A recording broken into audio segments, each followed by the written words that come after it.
Good evening and welcome. I am Kimberly Owens Calloway, proud president of the Southfield Alumni chapter of Delta Sigma Theta Sorority Incorporated, where we are magnifying sisterhood and service. On behalf of the entire chapter, I bring you greetings and thank you for your presence here today.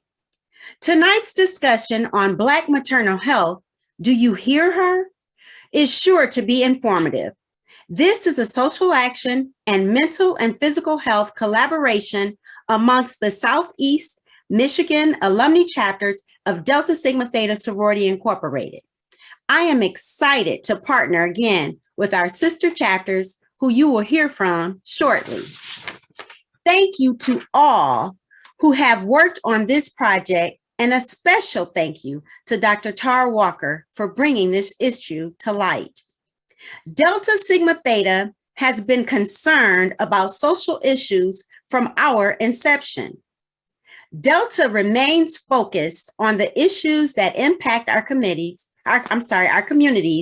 and we are committed to making a positive impact and promoting change for the betterment of our society.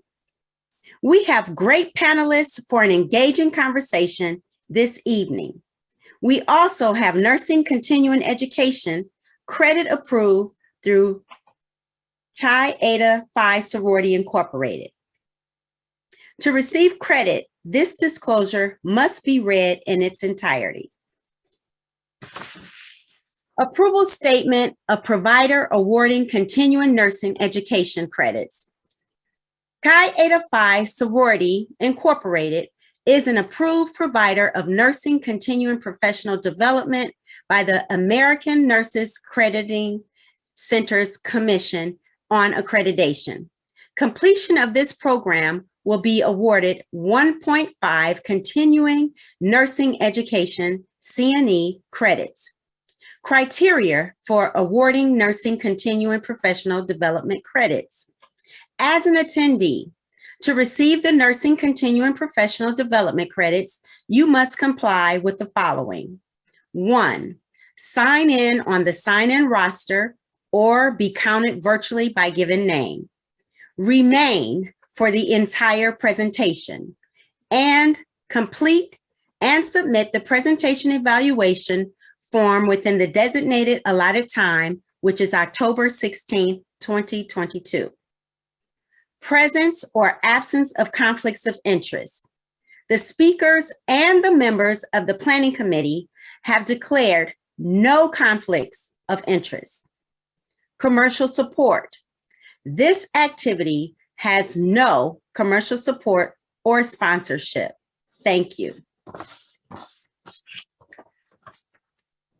Welcome and enjoy. Good evening, everyone, and welcome. Welcome to this fantastic but critical conversation that is before us. I bring you greetings on behalf of the Ann Arbor Alumni chapter of Delta Sigma Theta Sorority Incorporated. My name is Tamika Stone. I am president. Thank you to our panelists and to this fantastic committee for bringing this to light. I ask that you all continue to follow these chapters, all of the Southeast chapters, as we continue to pursue change on this critical issue. Enjoy. Greetings. I am Katrina L. Camp, the proud president of the Detroit Alumni chapter of Delta Sigma Theta Sorority Incorporated. It is our pleasure to bring you this critical conversation about Black maternal health. Just one fact that will make you say, we must do better for our community. In 2020, African-American women died at a rate of 55% per 1,000 live births.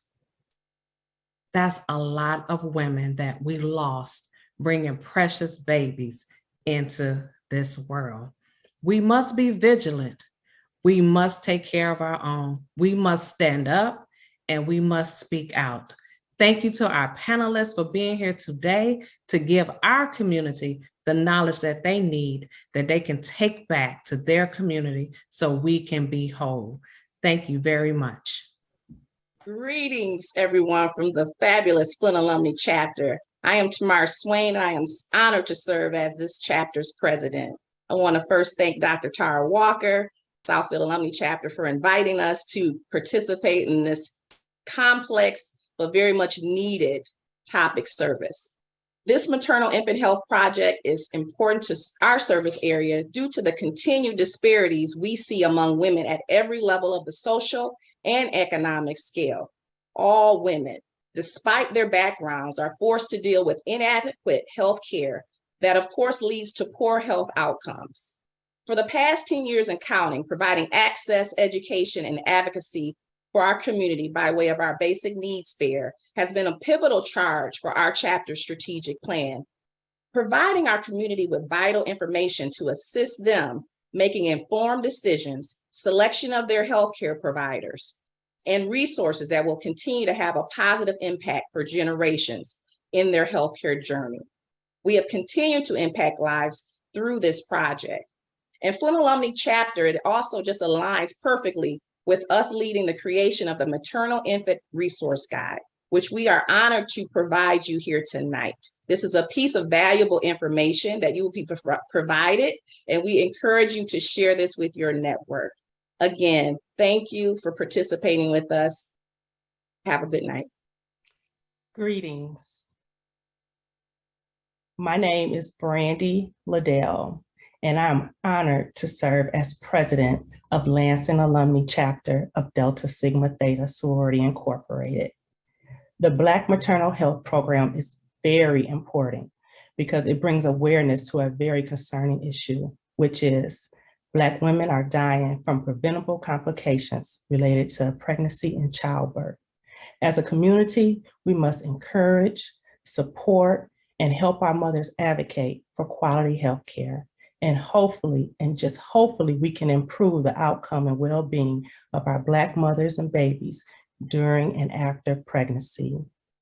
Thank you for being here this evening. Good evening. I am Janice L. Willis, and on behalf of the officers and members of the magnificent Macomb Alumni chapter of Delta Sigma Theta Sorority Incorporated, I welcome you to our collaborative maternal health panel event entitled, Do You Hear Her? Tonight's event will hit home for some of us, as we may either know someone or maybe even experience ourselves that concept of not being heard by our providers or simply having that feeling of not being given the best care. We know that people of color are less likely to receive routine medical procedures and experience lower quality of care. For the citizens of Macomb County, an area where the diverse population continues to grow by leaps and bounds, we want to make sure that we equip women of color with the tools necessary so they know what to ask and when as it relates to their health. We want to lessen the disparities on Black health, and it starts with the continued educational forum like the one we're having tonight. So I encourage each and every one of you to gain as much knowledge as you can, but what you do with it after that is what makes the most impact, which is sharing it with someone else. So I want to thank the panelists in advance for sharing and imparting their wisdom with us. And I thank each and every one of you for attending this evening. Enjoy. Do you hear her? A critical panel discussion on Black maternal health. My name is Sanjia K. Wiggins, and I am honored to serve as the president of the proud and prestigious Pontiac Alumni chapter of Delta Sigma Theta Sorority Incorporated. I bring you greetings from the over 140 members in our chapter, where we serve 21 cities and townships and 11 school districts, and where we continue to create a legacy of love, lifting our voices every day. I am thrilled to be here with these amazing chapter presidents, chapter members, sorors, and guests. Welcome to all. As mentioned by the previous presidents, this is a very important topic that our organization is here to share with critical information for you. I won't go into much detail, but what I will say is that about 700 women die each year from childbirth. We have to do something. Black, Native American, and Asian women are 2 to 3 times more likely to die from pregnancy-related causes than white women. We have to do something. The Maternal Health Task Force identified that women of color had poor access to high-quality reproduction health information and services, were discriminated against in the healthcare system, and experienced higher rates of disrespect and abuse. We have to do something. Every mother and baby in Michigan should have the same opportunities to achieve optimum health and positive birth outcomes, regardless of race, ethnicity, community of residence, insurance coverage, or hospital of delivery. So we are here today to do something. Do you hear her? Let's do something. Thank you to the chairs and organizers of this great and important event for ensuring that we as African American women are equipped to assist other women with this important information. So please take out your pen and paper or your computer and put your listening ears on to take in all that our panelists have to share with us this evening. Do your due diligence and go into the communities and share the information with others. Thank you so very much for joining us. Enjoy this evening's event. Greetings, everyone. My name is Brianna Cartwright, and I am the Social Action Chair of Southfield Alumnae Chapter. I have the great honor today to introduce our moderators, Madeline and Tara. Ms. Graham is a licensed professional counselor and a clinically certified trauma professional. She's a therapist and research coordinator. She serves those impacted by maternal health disparities and loss by providing trauma-informed therapy services and advocating throughout her community for change through education and success and access. Dr. Tara Walker is a board-certified acute care nurse practitioner and an assistant clinical professor in the College of Nursing at Wayne State University. Dr. Walker is a community health advocate who uses her knowledge and skill set to launch project-based initiatives to improve health disparities with a particular passion for Black maternal health. I'm excited to hear what we have for tonight. Thank you.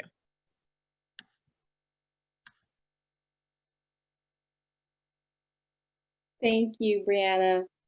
I have the pleasure of not only being your moderator tonight, but I get to introduce two of our panelists this evening. I would like to start with Dr. Anthony. Dr. Anthony is a licensed physician by training, public health policy practitioner by passion, and the founder of Momentum Park, where moms come first and every moment matters. She was born premature to a single mother in one of the lowest income zip codes in Detroit, Michigan. Humble beginnings exposed her to the impact of poverty and the social determinants of health on life outcomes. As a result, Dr. Anthony is personally and professionally dedicated to achieving maternal and child health equity by optimizing the health, lives, and well-being of moms and babies through innovation that integrates medicine, public health, and technology, like Shiro, Shaping Healthy Equity Reproductive Outcomes, a telehealth prenatal postnatal program. Dr. Anthony has demonstrated long-standing leadership at the local, state, and federal levels as a collaborative change agent across multiple sectors, including academia, healthcare organizations, government, nonprofit, and corporate organizations. As a previously NIH-funded and published researcher, Dr. Anthony focused research efforts on the underlying causes and solutions to health inequities among disadvantaged populations, namely women and girls. Globally, she has led medical missions across Africa, Central and South America. Prior to founding Momentum Park, she served as the Deputy Director of the Center for Reducing Health Disparities and founding faculty of the College of Public Health at the University of Nebraska Medical Center for over 7 years. She emphasizes the health in healthcare by clinically practicing preventative, integrative, and trauma-informed care. She is most proud of the students, now industry leaders, she has taught over the decades in the clinic, classroom, and community. Dr. Anthony is a highly sought after speaker, physician, innovator, and health equity advocate. Her notable honors and awards include Congressional Top 40 Under 40, Leader in the Healthcare Award, the National Medical Association, Top Doctor Under 40, the American Public Health Association, a health policy leader, the Surgeon General of the United States, Preterm Birth Leadership and Advocacy, TEDx Talk a TEDx talk entitled A Recipe for Health Equity in the 21st Century. She testified before the United States Congress in support of health and of healthcare reform. She's a federal grant reviewer for the National Institute of Health and Center for Disease Control. Dr. Anthony earned her medical degree at the University of Chicago, Master's of Public Health at Harvard University, internship training at Vanderbilt University, and fellowship in health policy at the National Institutes of Health and the Office of Surgeon General. Thank you so much for being here with us today, Dr. Anthony. Okay, next we have Charlie Snow. Charlie Snow is a Detroit native and proud alum of University of Michigan and Wayne State University. She is a proud member of the Henry Ford Healthcare System team for 16 years, serving in various capacities, including the Director of Midwifery Services. She is currently a co-founder of the clinical director of Birth Detroit. Birth Detroit's mission is to midwife safe, quality, loving care through pregnancy, birth, and beyond, using the values of safety, trust, love, and justice as our guide. She is the 2018 recipient of the Kitty Ernest Award from the American College of Nurse Midwives. This award is given to one midwife each year who has been certified for less than 10 years and has demonstrated innovative, creative endeavors in midwifery and/or women's health, clinical practice, education, administration, and research. Charlie is also the founder of Metro Detroit Midwives of Color, which is a nonprofit organization inclusive of all minority midwives that serve women in the Metro Detroit area. Ultimately, all of their efforts will serve to reduce the prevalence of health disparities among ethnic minorities. And our next panelist is Andrea Harrison. Andrea Harrison, wife to Reverend Johnny Harrison, pastor of Inkster Spring Hill Missionary Baptist Church. They are parents of a blended family, 5 adult children and 4 grandchildren. Andrea is a native Detroiter. She is a hairstylist of over 41 years. Her occupation extends far beyond enhancing outward beauty. God uses Andrea to minister life and healing to the women he sets before her. Her journey has allowed her to serve women in various capacities, including Weight Watchers International Incorporated, facilitator of a health and wellness group for more than 3 years at Central United Methodist Church under the pastorage of Reverend Edwin Rowe. During her golden years, she was trained as a community doula through BMBF, Black Mothers Breast Association, to support expecting mothers during prenatal, labor, and delivery, as well as postpartum. She also has a connection to her Sister Friends of Detroit, an organization which supports expecting and new mothers. Andrea has a passion for maternal coaching. She is in pursuit of her dream to provide education and nurturing to those families who are underserved. Out of her own life experience as a teenage mother, as well as her painful relationship experiences, God has given her a great compassion for women to rediscover the afflicted soul, both in the body of Christ and the community as large. Because of her passion for women, Andrea commits her participation triannually with Key Insights, LLC's triannual Lunch and Learn, where she is part of their ministry team and pours out truth to the women from our own truth. Andrea, after many years of persistence and prayer, will launch her new practice, Energy in Motion LLC, a holistic approach advocating for community health. Thank you for being here with us tonight.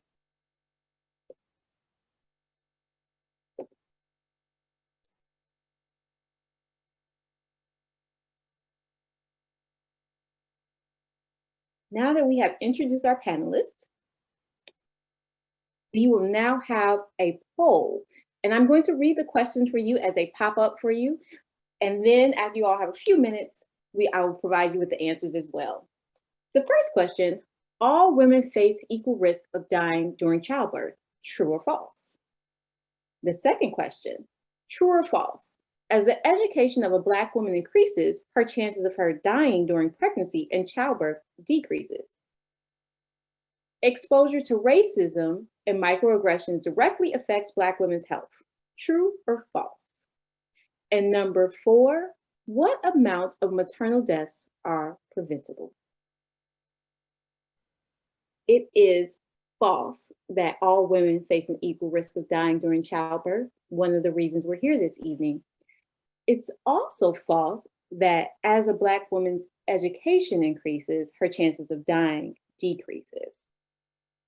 It is true, however, that research does show that racism is a major factor in maternal health disparities, and Black women have higher rates of stress-related diseases, with some causing negative birth outcomes.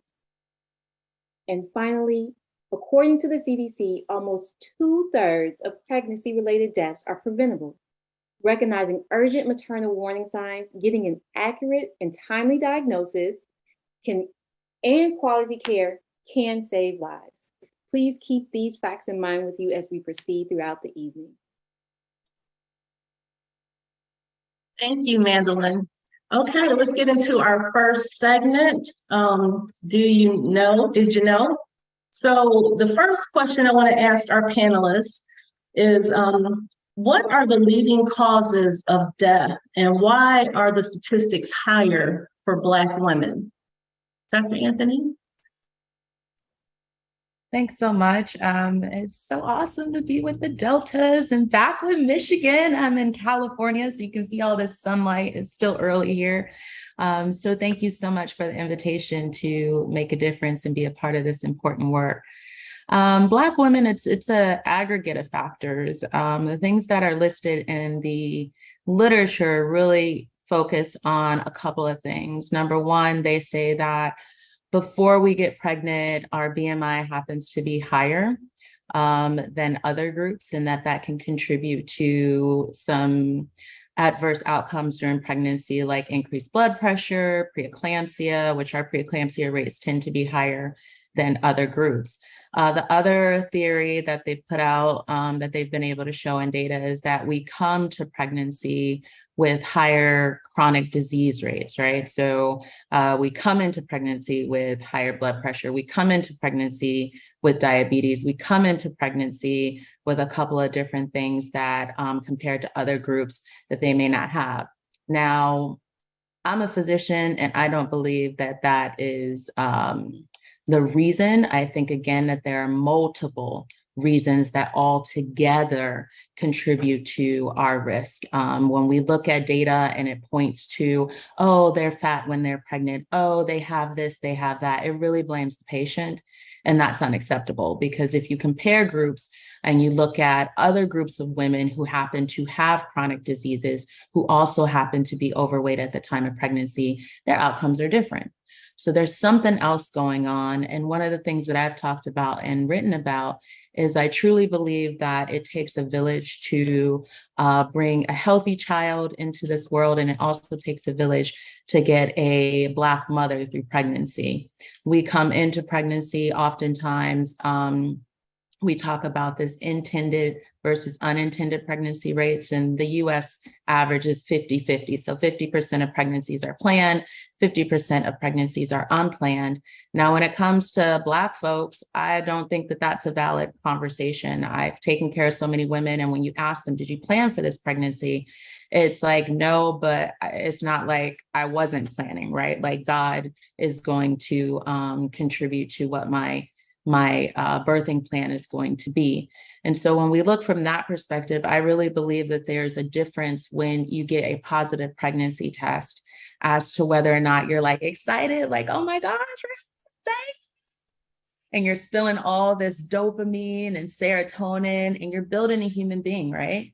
Compared to when you get that pregnancy test and you're like, oh shoot, what am I about to do?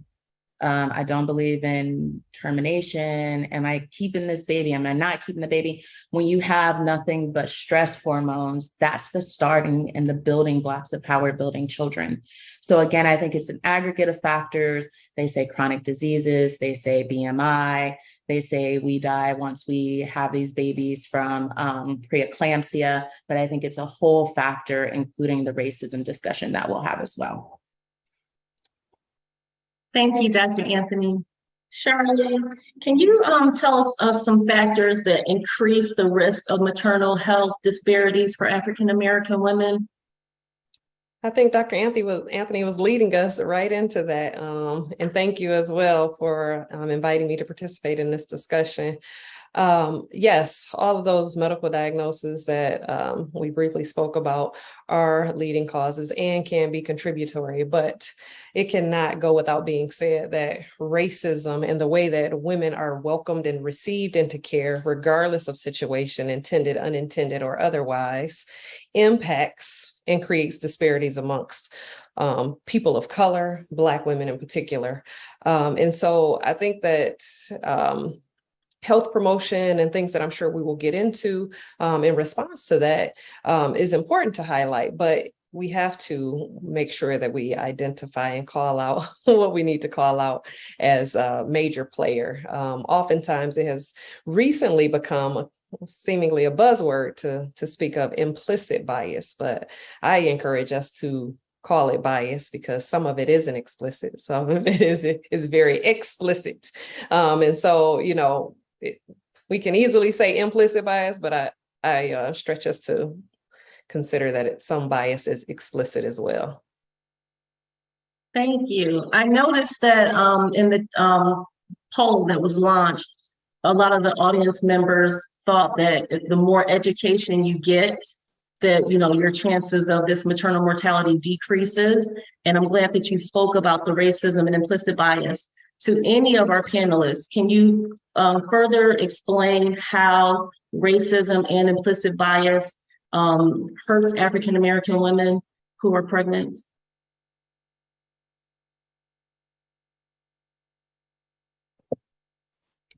I'm happy to take it unless Andrea, you want to speak on that? I want to hear your voice. Oh. I can't speak behind you, so I'm gonna go first. All right, I'm happy to do it. I'll go first. Okay, great. So the implicit bias, yes, that I believe that we all have some racial bias. It would just be false to say that no one has any bias. And so it takes conversation, getting to know somebody. We have to be intentional about having conversations, and those conversations can take place in the workplace. They can take place in coffee cafes. They can take place in salons. They can take place just like we're doing right now in our homes via Zoom. And so, I heard somebody say once that you can stand at a door and you can look across the room and you can see two people talking. But until you walk into that room, until you step into that conversation, you don't have any idea who they are, or what's going on, what they're talking about. So yes, I do believe that we need to be intentional about that. And knowing people outside of who we are, outside of our culture, and connecting. And I believe that helps with neutralizing that the implicit bias. Thank you, Andrea. So Dr. Anthony, you were going to add something to it. I just know that the term, I've heard this term that you can't educate yourself out of this problem. So can you speak more to racism and implicit bias, how it hurts pregnant women, and what are you seeing in your practice? Absolutely. I want to answer that question that you talked about. It's just going to blur everything. Let me take the blur off. Okay. Yeah. I'm a teacher at heart as a professor over all these years. I'm not going to come in. It's going to blur. Okay. So the question was really about, as you're educated, does the risk go down of maternal mortality? And I also want to make sure that as we have this conversation, we're talking about morbidity too, and all those near misses. Because a lot of people, when we talk about mortality, they'll say, oh, it's only 900 women a year. But when we look at the morbidity and the near misses, we're talking almost 500,000 women every single year. So that's massive, massive, massive, massive. As your education increases, your risk goes down if you compare us to Black women. If you compare us to the same education as a white woman, we are still higher. And the sad part is, as a Black woman who has 16 years plus of education, my risk of dying, also the risk of my baby blowing out their first birthday candle is higher than that of a white woman who never graduated from high school. Now it's lower than a Black woman who's never graduated from high school, but that Black-white gap exists. It's massive, and that's why we do the work that we do to eradicate them. Thank you. Next segment is Mandolin. Thank you. So in this segment, we want to start by asking the question about what the research is saying. Research shows that Black women's health concerns are often dismissed. How should pregnant women advocate for themselves when their concerns are dismissed by a member of the healthcare team? And all of you are interested in this question, so whoever wants to take it first.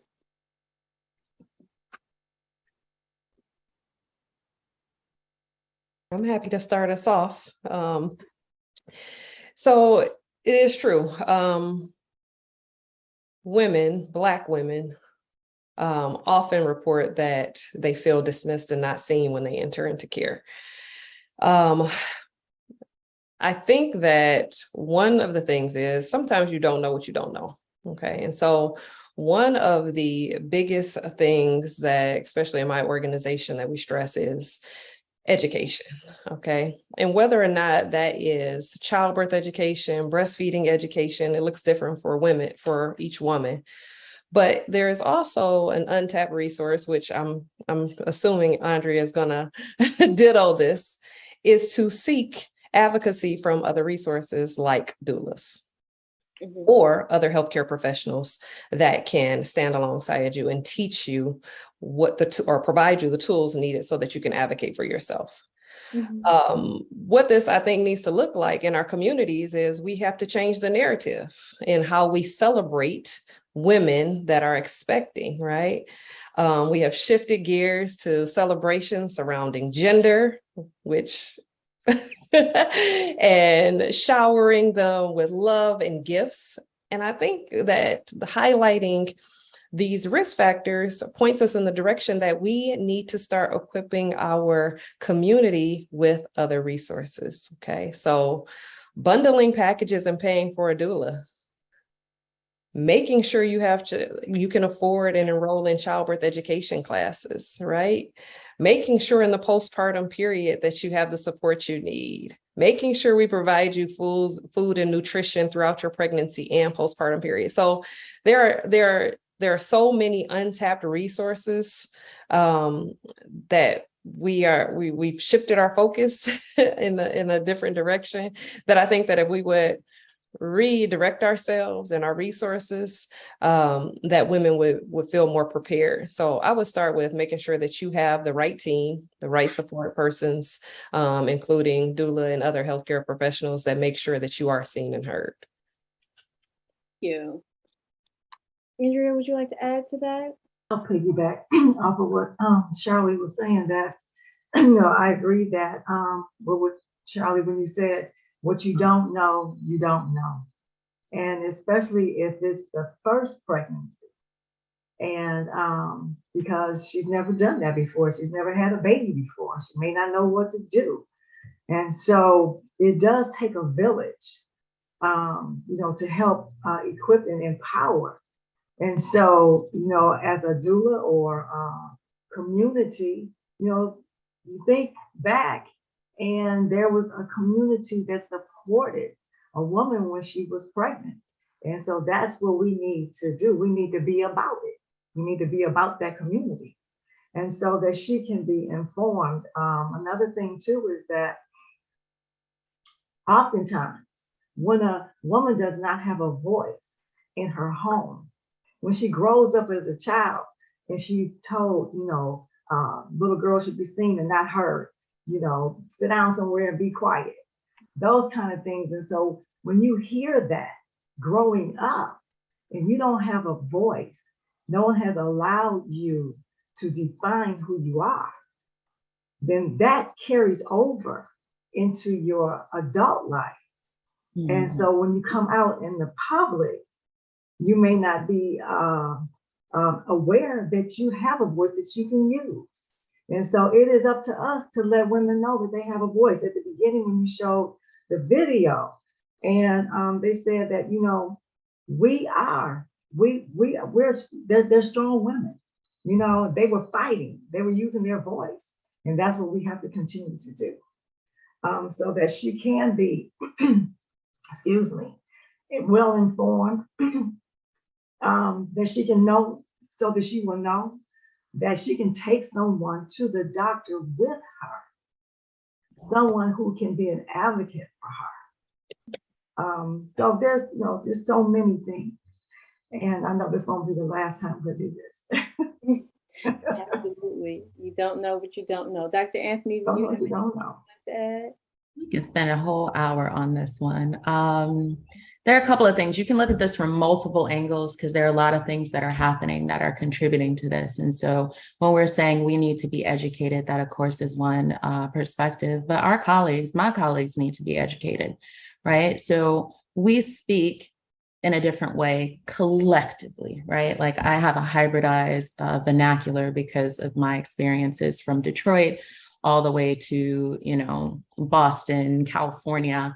And sometimes I got to use my Becky to get what I need, right? Mm-hmm. But I shouldn't have to do that. I should not have to do that, and no one should have to do that. If I'm the healthcare provider, me understanding the population in which I take care of is super important, where they shouldn't have to assimilate. So when we talk about something like preeclampsia, which has very specific diagnostic criteria, and you have a woman who calls and she's like, I don't know, something wrong with my eyes, right? But she's not saying, I see floaters, which is a medical term, but you're used to hearing floaters, you might dismiss that patient because we're not speaking in the medical terms or in the vernacular that a provider who is not familiar with our cadence, the way that we speak in some of our highest risk populations, engage with communities and other people. The second thing I think is a huge issue is kind of our medical school process. When I went to medical school, really what they look at is what's your MCAT scores? Can you score well on standardized tests? They don't ask you anything about who do you plan to take care of. It's quite expensive. So if you can imagine, majority of people who are going to medical school never intend on taking care of populations like us. And you have far and few between doctors of color or people who have lived experiences and understand our collective culture, even though we are a diaspora and not a monolith. And that's something that I've been working on and having discussions about, is that it needs to be beyond just some standardized test scores, because you can do well on test. And then next thing you know, you don't do so well in the hospital, you don't do so well at the patient's bedside, and it costs lives. What women can do when people don't listen to you is, again, I'll go back to that, it takes a village, it takes a community, which is why I'm so excited to be on this panel, that you have your deltas in the community, you have your doulas in the community. But the reality is, you got a cell phone, you got social media. It is time for us to start calling out some of these providers in these hospitals, which thankfully I believe are far and few between. Even my white colleagues, I have many who really care about this issue, who are really committed to delivering the best care. But if you're having an incident or a problem with your provider, you can literally pick up your phone and say, I'm going live. I don't feel like I'm being listened to. And once we start calling out hospitals and providers, we can at least start steering each other away from those healthcare, I would say those healthcare perpetrators that promote our death and our death of our children. The last thing that I'll talk about is the electronic health record and electronic medical record. Majority of places now by law have to have them. So make sure that you're enrolled on that My Patient portal or My Chart. They have different names, but really, really important so that you are also the advocate and you understand. Don't just let people tell you like, oh, your blood pressure's fine. Oh, your labs look good. No, thank you so much. What was my blood pressure? What's normal? Can I get a copy of my labs? Can you release those to my portal? That's super, super important, in that we're encouraging our mothers and our family members to do that. So those, I could go on and on, but those would probably be my like top 4 or 5. Awesome. Thank you so much. The next question is, what are some maternal health warning signs pregnant women and support persons should be aware of? I also want to note that we have a question in the chat regarding advocating for women who are older in age, in their late 40s. So if we could also address that population as we look at this question about what are some maternal health warning signs, and what should the support people that they have with us be aware of. Andrea, I will start with you because you mentioned support people, having someone come to those appointments with them to support and ask questions as well. So we will start with you. Yeah, so some of those signs are headaches that won't go away. They get worse over a period of time. Dizziness, fainting, changes in vision, just like I believe Dr. Anthony mentioned about those floaters, changes in the vision, fever of 100.4 or higher, extreme swelling in the hands, in your hands or your face, thoughts of harming yourself or your baby, trouble breathing, chest pain, or a fast beating heart, those palpitations, severe nausea and and throwing up, a severe bellyache, the baby's movement, when really noticing, paying attention to the baby's movement, when the baby, you don't feel the baby moving during the pregnancy, severe swelling, redness of the legs and the arms, vaginal bleeding. That's a huge one too. The vaginal bleeding or discharge after pregnancy, and overwhelming tiredness, and just feeling very, maybe going into like just out of sorts, not yourself. So those are signs. And so when you have someone that you can share that with, because you, like I said, again, you may not have never experienced those things before. And you want to contact your doctor, your healthcare provider, physician, or your midwife. Absolutely. Absolutely. Dr. Anthony. Yeah, I second what Andrea is saying. Some of those are common during pregnancy. So sometimes it's hard to be like, well, of course I've gained 20 pounds. How can I tell? One of the ways you can really tell is look at your feet. If your feet are super swollen, they haven't been that way, those are things that you want to come in for. But what we do with Shiro is we give moms mommy kits, and we have these baby showers, and we bring diapers, and we bring books. And I'm like, look, stop waiting to the end of pregnancy. You need to have a pregnancy party.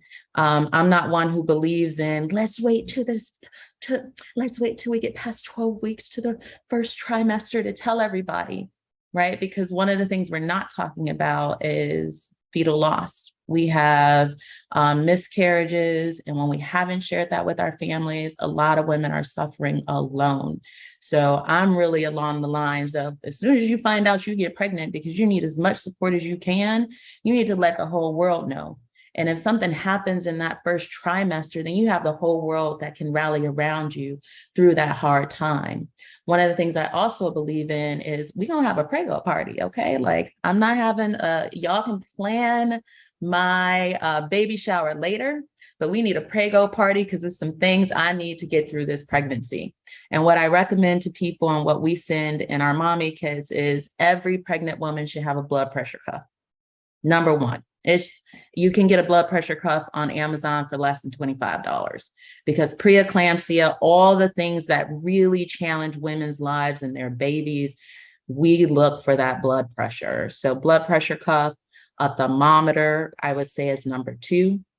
Number three, if you can afford a Doppler, you don't need the $500 Doppler. They have some online for less than $30.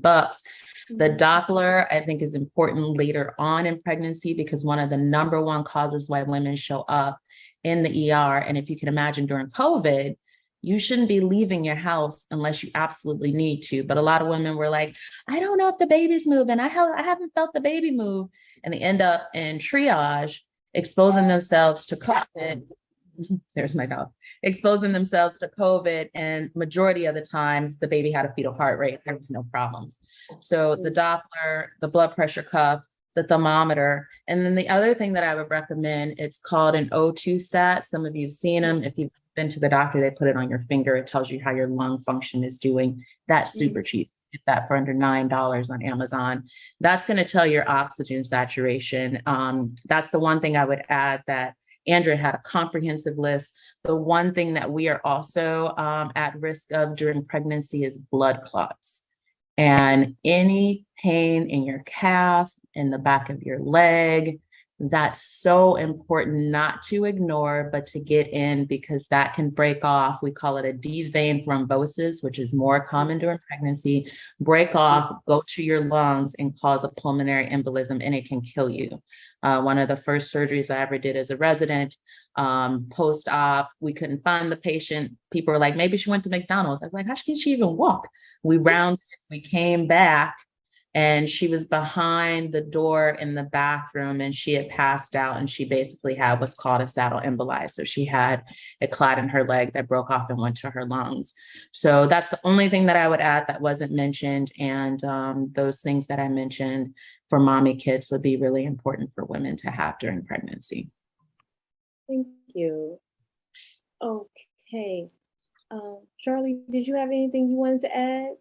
No, they covered it. I love the suggestions. The only thing that I would add is the list is exhaustive, right? And as Dr. Anthony mentioned, some of these things can be common discomforts and normal expectations throughout the growing pains of pregnancy. What I would just highlight is that you need, as soon as you initiate care, know who you call when you want to know whether something is right or wrong. How accessible is the provider that you have selected? I don't know if it's right or wrong, so what do I do, right? Questions that you should ask every single visit. What should I expect? Okay, what's normal now? Okay, I hear you saying second trimester. Am I going to expect something different than now? What is normal? And so instead of coming into care thinking that it has to be something that's guided by your provider, coming in with expectations for them, having your questions prepared when you come into your visit. And so right at the initiation of care, asking these questions of things that you may or may not know. What should I expect? What is normal? I hear you saying that. And if your provider is not explaining to you the things or answering the questions that you are asking, seek another provider. Do not stay in a situation in which you feel that your provider is not accessible, your provider is not approachable, you cannot get in contact. And so these are the advocacy pieces, I think, that are important, because you may or may not know whether it's a common discomfort or whether it is a warning sign, and you shouldn't always have to, right? You should have the support of your care team in answering those questions. Yeah. I actually think that leads us right into our next question, because many of those questions, I think, are things that midwives and doulas can help us prepare for, right? If we don't have that education, we don't quite have that knowledge before we get to a Dr. Anthony. Although I would love to be able to go to a Dr. Anthony, but if we don't have someone quite on Dr. Anthony's level, we can have other support systems that really help us to understand those questions, right? So, Andrea, can you tell us a little bit about what a doula is and what are the benefits of hiring one?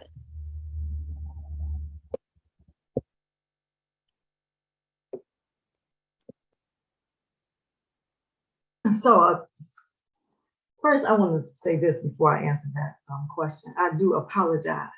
I was so nervous at first. I forgot to say thank you. I want to say thank you to Tamika Stone.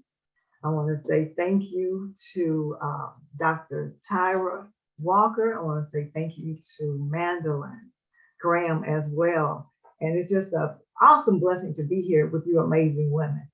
And I couldn't go any further, so I said that. Well, we love having you here. Thank you so much. You're welcome. Thank you. Now, what was the question? The question was, what is a doula and what are the benefits of having one? So a doula is a person that she's like a big sister. And so she comes alongside the mother and the family, because the family can be a part of it as well.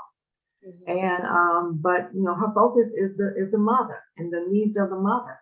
And she comes alongside the mother through prenatal, labor delivery, and also she may come alongside her during the postpartum process.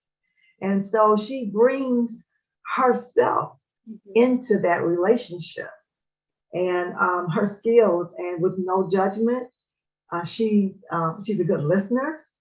And so she tries to help the doula and support her. She wants to support her in her needs and her desires through the pregnancy, to have the greatest experience that she can have, and to help her to have a healthy baby and be a healthy mom through the process. Absolutely. Thank you. Now, I'm going to try to tie together our next two questions so we can be mindful of time. And Charlie, I'm going to pass it to you on this question, this combination of questions, I should say. I want to ask you about birthing options. Women have birthing options. Sometimes we don't always know what all of those options are, but we do have them, right?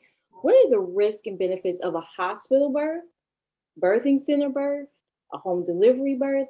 And when a person is selecting or choosing their birthing options, is there a way for them to select the doctor who's going to deliver that baby, regardless of what birthing option that they may choose? Awesome. Options, huge thing. Thank you for shooting that my way, because we actually don't have options. We actually are not provided options. In the city of Detroit, there are no freestanding birth centers. Support Birth Detroit. That's a little plug for Birth Detroit. But there aren't. We are limited in our options. And so once you find out you are pregnant, you are pretty much, are you going to give birth at home in Detroit? Are you going to give birth at home? Or are you going to give birth in the hospital? So there are limitations there, which further increase the disparities. Because as a midwife, I can practice outside of the hospital in a birth center if it existed in Detroit, as well as in a hospital as a certified nurse midwife. And so the community doesn't know that. They are not aware of their options, but there are options. And so when we talk about options, how do you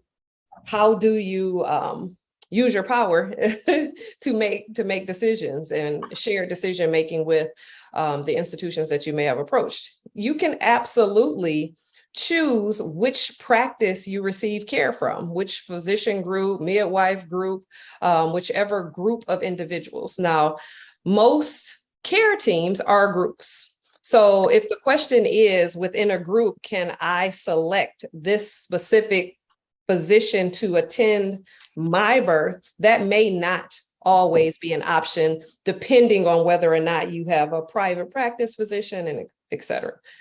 So when someone is told they cannot select a specific physician, that may be what someone is trying to explain without offering, obviously, a clear explanation. But this is, again, why it is important when you are selecting your provider to ask these type questions. I'm getting care here. Who would attend my birth? Oftentimes, I ask women, where are you planning to give birth? They have been receiving care in a specific clinic, and they're like, I don't know. They don't even realize that there is a hospital associated with the team of people that you've been getting your care with, right? And so, yes, there are options, but you have to understand what your full options are. And the only way you will understand is if you ask the question. You have to ask the question. And if you're unhappy with a provider that you have met in the practice, you still have options to see and seek care from other providers within that practice, right? You do have those options. Midwifery is an option. Midwifery is an untapped resource for many women who are anticipating low risk, normal physiologic birth. We are the experts in normal. This will help reduce the disparities of women who are normal that seek care in high-risk institutions and ultimately are offered interventions that are unnecessary, right? And so because midwives do not have the options of where they can practice as well, that further increases the disparity. So it's not fully true that we all have all of the options, which is why we need to support initiatives to make sure that women do have full options within the cities that you sit in. Absolutely. Great point. Dr. Anthony, can you wrap up this section for us? So Charlie just took us from the start, right? And thinking about what are your options when you're pregnant. But what about outcomes, birth outcomes, and why follow-up care is so important? It's a great question. I also want to add to some of the things that I'm gonna call her C for my certified nurse midwife mentioned, which is the choice. And there is literally a birthing bill of rights. So I encourage everyone to take a look at it. And every pregnant woman, I'm like, you just need to carry this with you. There is an actual birthing bill of rights, and these are your rights. Now, with your rights, I like to give what I call the book of what I know. So now that you know, and you can make an informed decision. Now I'm 40 plus. So if I were to ever get pregnant, I know for me, I don't fit in a low risk category, and there is no other place I am going to get care or deliver other than a hospital. And because I'm at advanced age and I had a myomectomy when I had fibroids, I would probably choose to deliver in an academic medical center for some other health conditions as well. So when you make that decision, it's a decision that needs to be made based on appropriate information. And as she was saying, if you're low risk, that's the best place for certified nurse midwives. Even if you come to an OBGYN, a doula, I love how Andrea was saying, is like a big sister. A doula is a birth worker. A doula is like your advocate, and having your doula there to make sure when you're sitting there and we're throwing all this information at you. I don't do that. But when your provider is like, this is this, and that is that, and and we got 30 minutes and baby's moving, fundal height is this, and okay, you peed and no UTIs, go home, that person was an active listener as well. Now, the outcomes we found is if you are delivering in a birth center or you're delivering at home and you have complications, then that's where the challenge comes in. If we have to do a stat C-section, well, of course, if you're delivering at home, you have to get to us.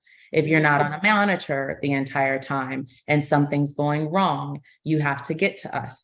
And so again, we only reserve those for low risk. And some people are probably out there like, well, you keep saying that word, Dr. Anthony, what is low risk versus high risk? Okay. And I'm going to co-share that. And I'm going to let, is it Charlie or is it Charlie? Charlie. I know the answer, but I just like hearing you talk and sharing it with you. So I'm going to let you talk about what low risk is. And then everything that's not that, you would come to see someone and one of my colleagues like me. Absolutely. So if you have anything on your medical history, that would prompt you to have discussion with your provider. We should start having these discussions before we get pregnant, right? So you know you have something on your medical history. You know, I don't know, like, I think they told me my blood pressure was up, but nobody ever told me it was hypertension, right? So if you have anything questionable, whether it's hypertension, diabetes, autoimmune disorders, sickle cell, transplants, anything that you would list under a medical history, there is potential that could be considered a risk factor for your pregnancy. If you have none of those things, there is no reason to assume that you're any of those, right? Without ever having received a diagnosis. So I always start with, tell me about, have you ever had a doctor manage anything? Because a lot of times if you are asked directly, what's in your medical history, women are just like, no, and then you start asking like, well, tell me, was there anything that the doctor has been following up on? And they're like, oh yeah, that was one time where they told me to get the blood pressure cuff and I didn't. It doesn't mean you don't have hypertension. It just means there was a little bit of a lack of follow-up, right? So sometimes in our initiation of care, we have to make sure that we're going through these layers of your medical history. And if there is anything that you've identified, there's potential there. But if there's nothing, there's no reason to believe, and sometimes women walk in the door like, nah, I think I read online that, now that I'm 34 years old, I can't have a midwife. That's not true. That's not true. Even though you will give birth, and there is this thing called advanced maternal age that starts when you're 35, and we put elderly gravida on your chart. It is not true that you cannot have a midwife. And it is also not true that you cannot have a midwife within a hospital. There are several midwives that co-manage women who have these things. And so if you were to approach me and there was something that I thought that you might want to investigate further, I would tell you, have this discussion with a physician, and see whether or not they truly identify this as a risk factor. Let's go back to your primary care if we're planning pregnancy and complete this follow-up of your blood pressure with lab work, et cetera, so that we know whether or not a diagnosis. So pretty much I start with, do you have any type of medical history? And we break it down from there so that you can fully understand potential risk factors associated with pregnancy. I love that you brought up this whole idea of we should be having these discussions beforehand. And that goes back to the intentionality and unintentionality of pregnancy. And sometimes we just can't control it, right? Like some of us be like, look, I wasn't trying to get pregnant, I got pregnant. But one of the things that we can control, and I'm an advocate for, is I believe every reproductive age woman, and I call them girls, they're not girls, but you're 16 years and older, you should be on a prenatal vitamin. It is a multivitamin. I still take prenatal vitamins because it's what I buy instead of just a multivitamin for women. Because when we don't necessarily intend on being pregnant, you have that folic acid that's built up that definitely helps with decreasing some of the adverse outcomes that we've seen. And I believe that also contributes to some of the adverse outcomes, and it has nothing to do with being Black as much as it has to do with unintended pregnancies don't have the same folic acid, vitamin A, D, E, K, the essential vitamins that you need at the time that you're building a human being. Cell by cell, this is a human being that we are building. So you want to equip the body with everything it needs to be able to build a healthy human being. So we have a few questions in the chat that are so important that I really want to make sure that we get them answered. Charlie, you mentioned being high risk. We have a couple of questions about what determines that. So would you say having multiple C-sections, I am a C-section mama, but I'm going to let the professionals answer this question. Would having multiple C-sections make you consider it to be high risk? Yes. Yes. Anybody has any type of incision on the inside of anything is at a risk for potential complications at any point in life. Seriously, like whether it was surgery on your heart, whether it was surgery on your lungs, anytime you have any type of surgical intervention, you become at risk for a sequelae of things that could happen after that and in your medical history. And so, yes, now that does not mean that you could not have a midwife take care of you prenatally. It's just a midwife would not be able to attend your birth or any other C-section, right? So I have definitely taken care of women who have a history of having C-sections, knowing that when you give birth, I would not be your attendee. Absolutely. There would be a opportunity for co-management. Thank you. I think that's so important for people when we talk about options being limited and folks not knowing what their options may be. I think that's very important to know that regardless of your process, you can have all the support you want. Yep. You know, if it matters to you, it just may change. Your journey may change, but you can still have that support. Can I add something to that? I'm sorry. I'm sorry. Can I say something to that? Yes. Go ahead. I just want to say that also. You know, for those who don't know, when you have a C-section, if it's not something that is absolutely necessary, or whenever you have a C-section, it's separate in that process, in that sacred birth process. It separates the baby from the mother. and you don't get a chance to like experience the right away, immediately, the skin to skin, the baby comes, from the warm mother, and not being able to, feel her skin, lay on her chest. And so that's one of the things that when you have a C-section, it takes away from that. And that's also where a partner can be really important, right? So that partner can provide that warmth and that skin to skin. As I mentioned, I'm a 2-time C-section mama, and my husband had to be ready to get that shirt off and provide some skin to skin for those babies, right? Because it's so important. Our next question is there an average time frame for postpartum before it becomes concerning? And thank you all also for bringing up that it's not just our physical factors that we have to take into account, our physical symptoms, but also we need to be aware of our mental health as well. So is there an average time frame that we want to be aware of postpartum depression potentially forming? Yeah, I think it's important to delineate between postpartum blues and postpartum depression. Before I answer that, I just want to give a shout out. I think it's Sashay. She just said, I'm getting a C-section on Wednesday and I'm super nervous. I want to just address you and say congratulations, first of all, mama. And this baby's a Delta baby. Love this baby already.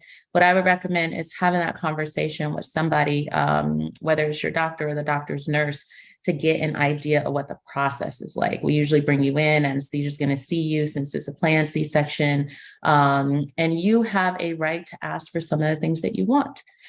We can get the baby over to you as soon as possible. We can get the baby to your partner in the room. Sometimes we can even do delayed clamping while we repair the uterus. So I would have the discussion and have an idea of what you want and what you want your birthing experience to be like, including like, I'd like you to play this song for my baby that's coming to the world. You have that right. Now, back to what you were asking, postpartum, what causes it is what we're thinking is this increase of hormones that you have throughout pregnancy, namely progesterone. And we only really make high levels of progesterone during pregnancy, which is why it's called progesterone, like progestation, for being pregnant, for having a baby. And after that baby comes out and we deliver the placenta, what happens is you have a very quick decline in the progesterone. Now, for women who breastfeed, you have that oxytocin. The oxytocin is continuously being released, and we found that women who breastfeed have lower rates of postpartum depression. And that thought is that as progesterone is decreasing, similar to before we had doctors who did this and you had no choice because you had no bottles, you had to breastfeed. Well, that oxytocin kind of protected the brain from that sharp decline. Well, not everyone can breastfeed. Not everybody can, have the luxury or the privilege to do that. And so what ends up happening as those rates of hormones decrease, some people, especially if you've had depression, anxiety, or a previous diagnosis or have been on any of those medications before, you are more likely to experience that after childbirth. Some of the signs to look for are excessive tiredness, which, again, a general concept because you got a brand new baby. We sent you home with that baby. And Lord, I don't know why we send women who have C-sections home and say, don't lift anything more than like 7 pounds. It's like the baby weighs that much. What are you talking about, right? But I'm talking like excessive tiredness. Like I don't even feel like getting up to attend to my baby. Tearfulness is normal. That's kind of the postpartum blues. You're watching something, you're like, oh my God, why am I crying? But if you start seeing things, hearing things, having thoughts that I don't want this child, or I'm going to harm the child or harm myself, that excessive tiredness of my baby is crying, and for some reason I'm not getting oxytocin let down, where I am naturally, like, whether I'm doggone tired, I'm naturally driven to attend to this baby. Those are things that right away you want to get support and help for. And I tell women that sign that I talked about of that excessive time, I'm hearing my baby cry and there's not that maternal thing to go get my baby. that is one of the number one things that women tend to report long before they get to the depression piece. So just keep an eye on that. Thank you. Thank you all so much for answering all of these questions. I'm going to turn it back over. And wow, that was amazing. That was an amazing segment. We have so many questions in the chat. I will try to get to all of them. But we got to get into, we have all of this wonderful information. So for those who know me, I'm about what is the solution? How are we going to attack this? And we know that we have power in our voice and power in our vote. We have an upcoming election. So recently, Governor Whitmer passed the law where you get extended Medicaid 12 months postpartum. It was mentioned earlier with the fact that Black women, we need an advocate. Sometimes we don't have a support system, and so it's very important to have a doula. So what legislation should we be advocating for doulas to have?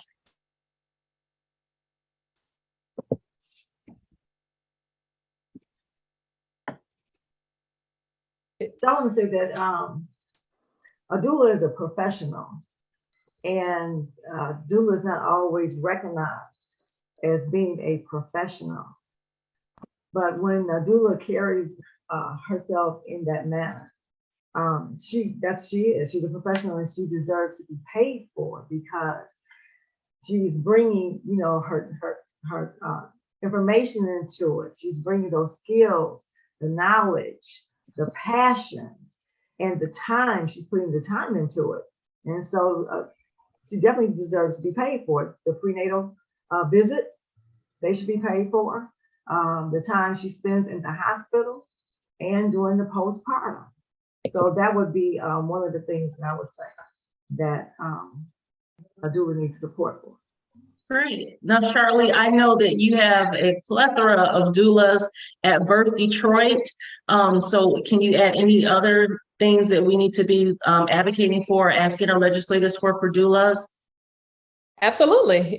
She's exactly right. Reimbursement not only for doula, but also for midwifery services. Surprisingly enough, midwives that are not working within hospital systems have challenges with having their services covered when they are working in birth centers.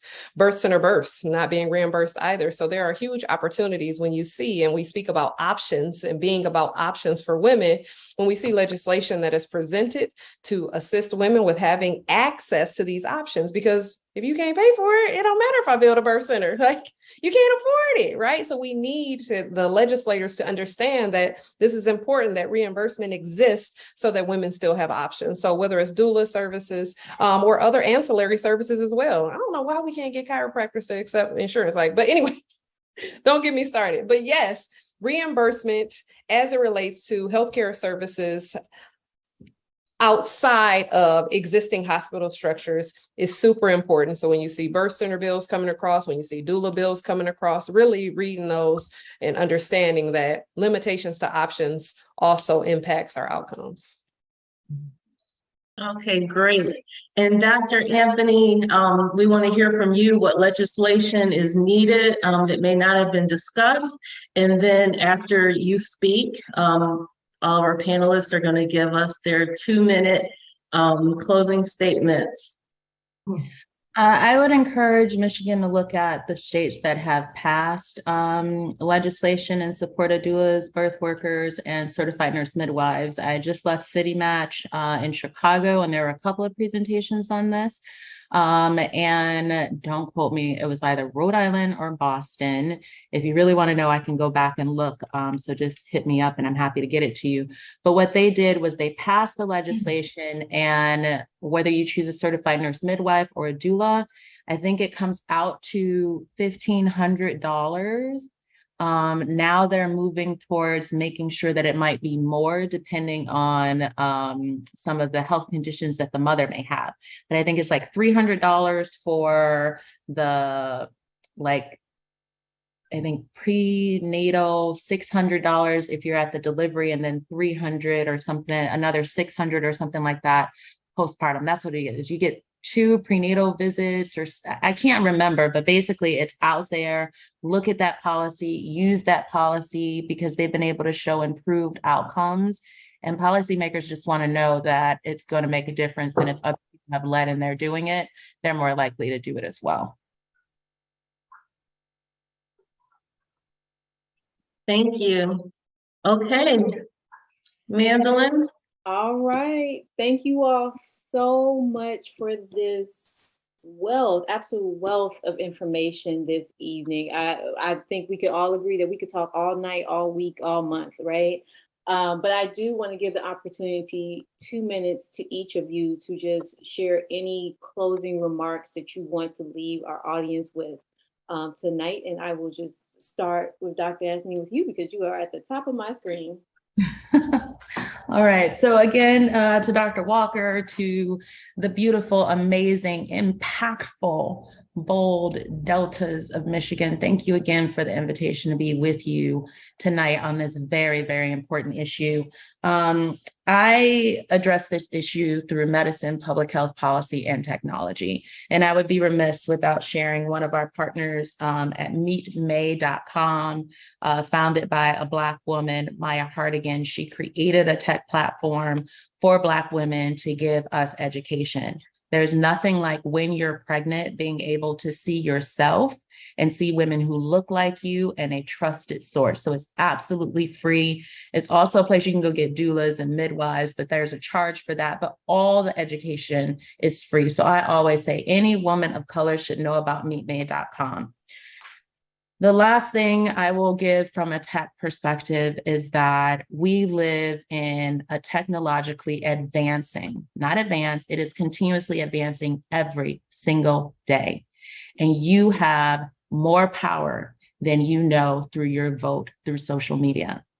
If you are getting great care, if you are getting terrible care, if you have a beautiful experience or a terrible experience, there is nothing more powerful than this, whether it's on Instagram, whether it's on Yelp, whether it's bringing along your partner who can't be there at your ultrasound, or your mama, or you say, Dr. Walker, I got this C-section on Wednesday and I'm a little scared. And if I just need somebody to pray for me, can I FaceTime you? Can I duo you? Whatever it is that you got. I'm an iPhone person, but whatever you have, use the technology. Lastly, we are sisters. And even though I wanted to be a Delta and I'm not, I'm me, but my cousin, I'm gonna give a shout out to Crystal Williams Drew. She crossed at University of Michigan, and she was whatever is called when you're like the, president person. She is all about Delta Sigma Theta. And what I want to say is, just like we rallied around her with her pregnancies, whether it's your neighbor, your niece, the girl down the street, the woman who works at the grocery store, when you see a pregnant woman, just ask her, how can I support you? Especially if she's one of our sisters, because it takes a village, a group of amazing women like us to support one another, to get women through their pregnancy to their homes with healthy babies that get to blow out their first birthday candle, and many, many more. Thank you. Before I let you go, I know that was supposed to be your closing statement, but we have a question for you just before you go. Are there any prenatal vitamins on the market that you recommend, and is prescription versus over the counter, is one better? Yeah, so all the prenatal vitamins that are over the counter are pretty much the same formulation. If you actually open Target, Walmart, Walgreens, it's going to be this little pink pill where they're all pretty much the same. So I tell people, buy what you can afford. Generic is fine. They have gummies if you don't like to take the big pill forms. They have organic. They have those with DHEA. Those aren't necessarily, I think, worth the investment. Now, if you have unlimited resources, you can go buy the best thing out there with the DHEA and everything else. But the reality of what we really want on board is the folic acid, and they all have the folic acid. That's the one thing that's been shown to make a huge difference. So get the best that you can afford, but also know that the lowest costing one on the shelf is more than good enough. Thank you. Andrea, closing comments from you. I'm so grateful to be here. I'm still sitting over here just kind of touching myself like, is this real? I'm sitting here with all these amazing Deltas. I got a cousin on here too, so I want to say, hey, cuz. I want to just thank you all again for presenting this tonight.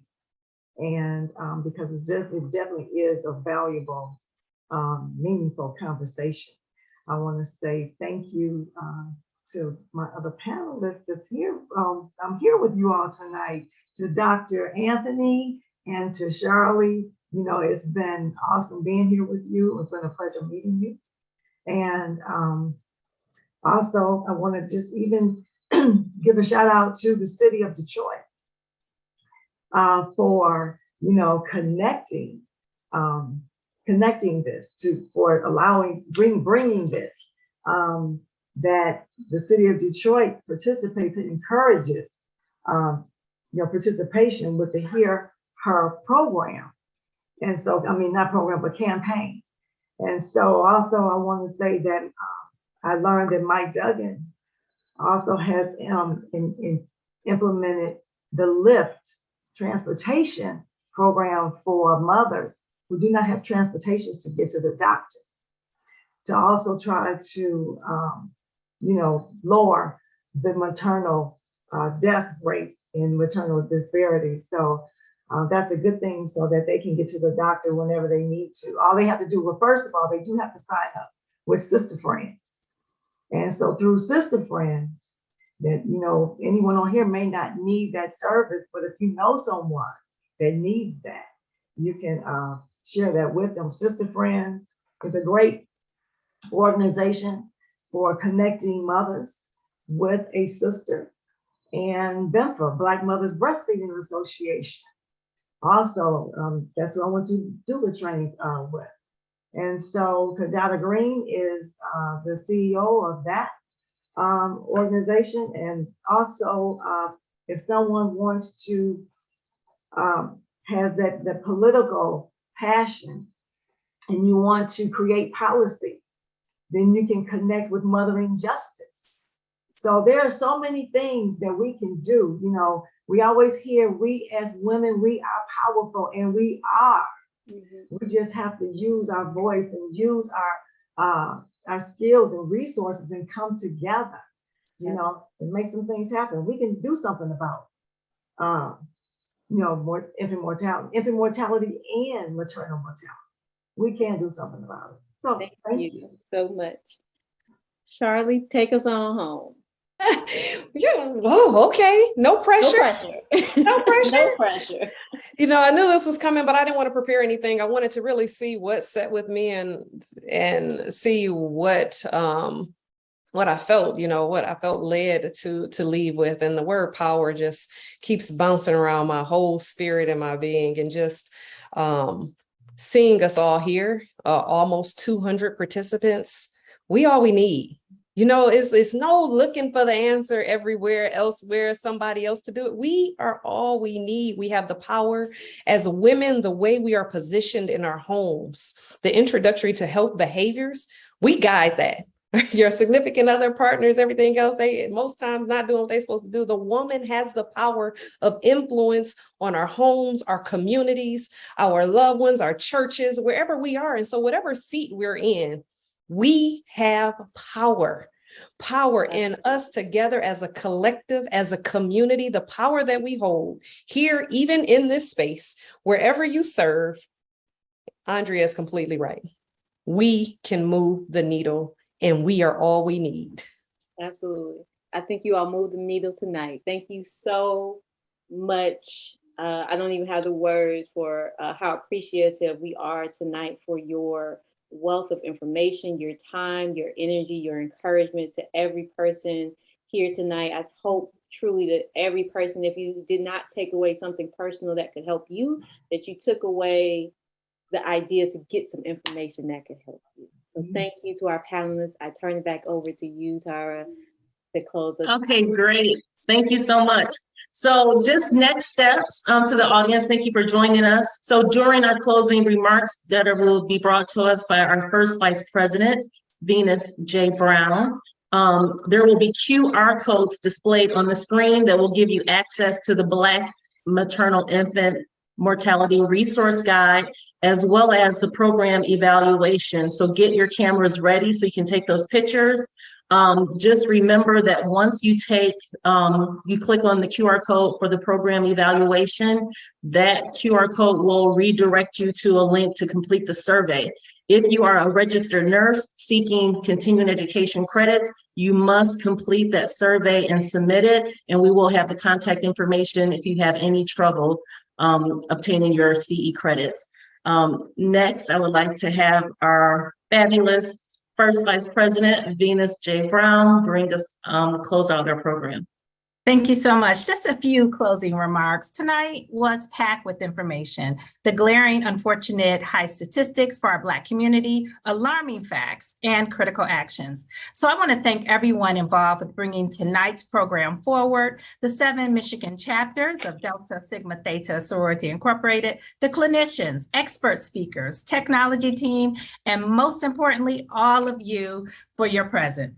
The chat was on fire. So the question raised was, do you hear her? I'm going to add, do you hear her now? How can you not hear her? You were asked to take out your phones. I'm going to ask you to take out your camera and take a selfie. Go ahead, take out your camera, take a selfie. Who do you see? You see her. You are her. I am her. She is your sister, your mother, your wife, your niece, your daughter. Now, do you hear her? You have a responsibility, we all do, to take this discussion further and review the Black Maternal Infant Mortality Resource Guide that was mentioned by the Flint Alumni Chapter, Tamar Swain, and Detroit Alumni Chapter members, Tracy Boyce Walker. This guide provides and covers 8 counties with over 75 maternal health business resources of OBGYNs, midwives, doulas, therapists, prenatal yoga, breastfeeding, and much, much more. So please, make sure you access that and share it. And while I have your ear, if you want legislation to combat this disparity, we must vote. We must get others to vote on November 8th. Each registered participant tonight will receive a follow-up to the Get Up, Get Out to Vote link that contains a wealth of resources to help people register to vote. So we encourage you to share this with your network. And then finally, again, upon completion of my remarks, you will see another QR code. I think it's up. You can scan that for the evaluation. You also will be redirected, though, to take the evaluation upon conclusion of this webinar. And the resource guide, those links for the Get Out to Vote will be sent to all participants to follow up in an email. So I thank you for joining us. You may scan now for your resources, and we hope to see you at our next event. Remember, share this information. That's your action for today. Have a good night, everyone.